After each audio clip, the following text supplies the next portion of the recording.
Mutual glow के इस episode में आपका स्वागत है। इस एपिसोड में हम लोग म्यूचुअल फंड्स रिलेटेड कुछ इंपॉर्टेंट टॉपिक्स को डिस्कस करेंगे और फिर कुछ स्कीम्स की एनालिसिस को देखेंगे। तो हम लोग के साथ इस एपिसोड में हैं mister Manoj Shrivastava, senior chartered accountant और म्यूचुअल फंड इंडस्ट्री के expert. Hello, welcome. Thank you Rahul. ठीक है, तो अब हम लोग म्यूचुअल फंड स्कीम्स पे डिस्कशन कर लेते हैं। राइट। उसमें जो हमारे पास क्वेश्चन था वो था लार्ज कैप कैटेगरी से। ओके। और उसमें से एक इन्वेस्टर हैं जो 3 स्कीम्स के बीच में थोड़ा सा कन्फ्लिक्टेड थे। वो चाह रहे थे कि इन पे थोड़ा कमेंट कर दिया जाए कि कौन सी बेटर है, कौन सी कम अच्छी है या क्या। ओके। रिकमेंडेशन तो नहीं कर सकते हैं, लेकिन एक तरह से एनालिसिस जैसी कर लेंगे हम लोग। तो वो 3 स्कीम्स हैं। एक है HDFC टॉप 100। ओके। सेकंड है कोटक ब्लू चिप। ओके। और थर्ड है निपॉन की लार्ज कैप। ठीक है, तो इन तीनों को हम आपस में कंपेयर करने की कोशिश करते हैं। कहीं भी कोई जजमेंटल होने का तो इशू है नहीं। तो अब जैसे कि HDFC टॉप 100, पहली बात तो लार्ज कैप की स्पेस अच्छी स्पेस है एज द रेगुलेटरी प्रोविजन से कि प्रीडोमिनेटली 80% कम से कम लार्ज कैप में होना चाहिए। तो मार्केट फ्लक्चुएट होने की कैटेगरी कुछ सिचुएशन में लार्ज कैप अच्छा स्टेबल सा फंड होता है। जो आपने 3 नाम लिए, तीनों AMC अच्छे हैं, अच्छे रेपुटेशन के हैं, अच्छे बड़े फंड हाउसेज हैं। अब इनकी उस स्कीम पे आ जाते हैं जो इनकी लार्ज कैप से रिलेटेड है। तो अब जैसे मैं HDFC की बात करूं तो HDFC में एक साल की परफॉर्मेंस अच्छी है, लेकिन अपने बेंचमार्क से कम है। उसी तरीके से कोटक की जो सिचुएशन है, कोटक भी अपने बेंचमार्क से कम है और निपॉन भी अपने बेंचमार्क, जो इनका बेंचमार्क है निफ्टी 100 का, उससे कम है। एक साल में अच्छा किया है तीनों स्कीमों ने, लेकिन बेंचमार्क को नहीं अचीव किया है।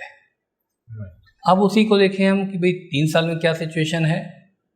3 महीने अभी हम लोग इसलिए नहीं देख रहे हैं कि मार्केट थोड़ा वॉलेटाइल है, तो 3 महीने में आइदर वे कुछ हो सकता है, तो वो सिचुएशन है।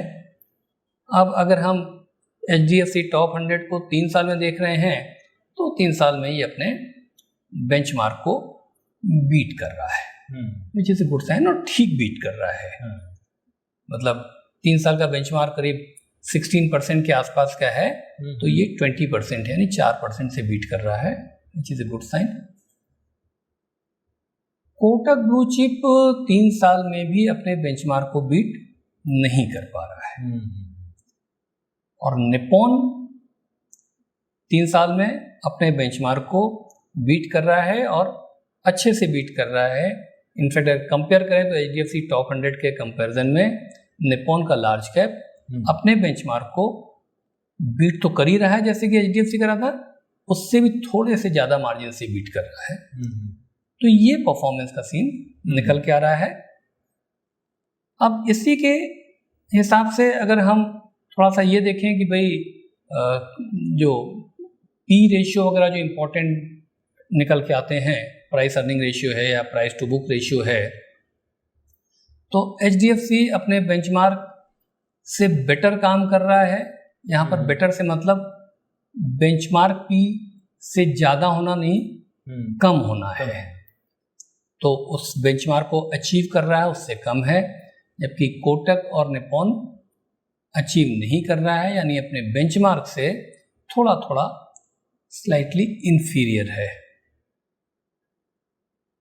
PB में प्राइस टू बुक रेशियो में HDFC बेंचमार्क को आउट परफॉर्म कर रहा है, कोटक ब्लू चिप नहीं कर पा रहा है, एक मिनट नहीं कर पा रहा है, और निपॉन बीट कर रहा है, लेकिन बिल्कुल मतलब बॉर्डर लाइन केस है, हाँ कहने के लिए थोड़ा सा बेटर है ये। तो ये सिचुएशन निकल के आ रही है।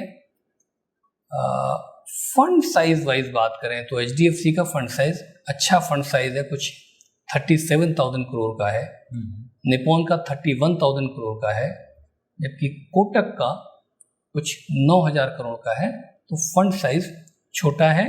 ये भी एक देखने का एंगल हो जाता है इन्वेस्टर का कि भाई फंड साइज वैसे 9,000 करोड़ रुपये कम नहीं है, लेकिन नेचुरली 37,000 करोड़ या 31,000 करोड़ उससे बेटर निकल के आ रहा है।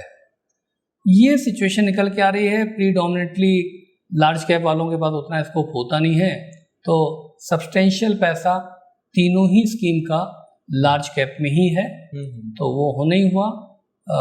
मिड कैप स्मॉल कैप में नेग्लिजिबल एक्सपोजर इन लोगों ने ले रखा है और फंड मैनेजर अच्छे हैं, कोई ऐसा इशू नहीं है। टॉप जो होल्डिंग है, टॉप 10 होल्डिंग है, उसमें तीनों में ही 50% से ज़्यादा जो AUM है वो टॉप 10 होल्डिंग में ही है। जैसे HDFC की बात करें, कुछ 58% इनकी टॉप 10 होल्डिंग में इन्वेस्टमेंट है। कोटक की कुछ 42% और निपॉन की 48%, तो वो कोई खास ऐसा इशू नहीं है, नॉर्मली ऐसे ही होता है। तो ये एक तरीके से एक कंपैरिजन निकल के आ रहा है इन तीनों के बीच में। अब बेस्ड ऑन दिस डेटा आपका इन्वेस्टर अपनी फर्दर रिसर्च कर सकता है, समझ सकता है, और अपने जो उनके इन्वेस्टमेंट एडवाइज़र हैं या टैक्सेशन के एंगल से करना है तो जो उनके टैक्स कंसल्ट हैं उनसे वो कंसल्ट कर सकते हैं। अगर लॉन्ग टर्म की बात करें 3 साल एंड अबव, तो तीनों स्कीम ने परफॉर्मेंस को बीट किया है और रीजनेबली इनका PE है, रीजनेबल है। हाँ, किसी का थोड़ा कम, किसी का थोड़ा ज़्यादा। हाँ, तो तीनों ही स्कीम्स क्वाइट डिसेंट हैं, बट हाँ ये जो डिफरेंसेस हैं, की डिफरेंसेस, इनको ध्यान में रखें। इसमें से जो कोटक ब्लू चिप है उसने 3 साल में भी बीट नहीं किया है, थोड़ा सा अंडर परफॉर्म किया हुआ है।